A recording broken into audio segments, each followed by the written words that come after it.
ที่นี่สมุทรสาครเมืองประมงดงโรงงานลานเกษตรเขตประวัติศาสตร์ริมเขื่อนมหาชัยท่าฉลอม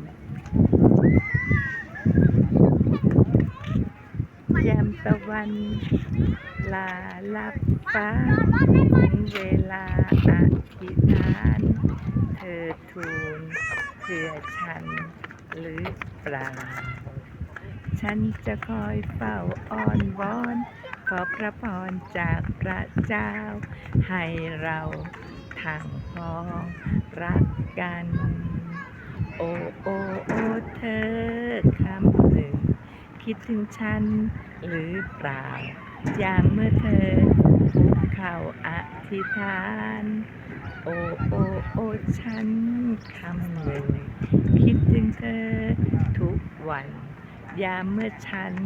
คุกเข่าเฝ้าพระองค์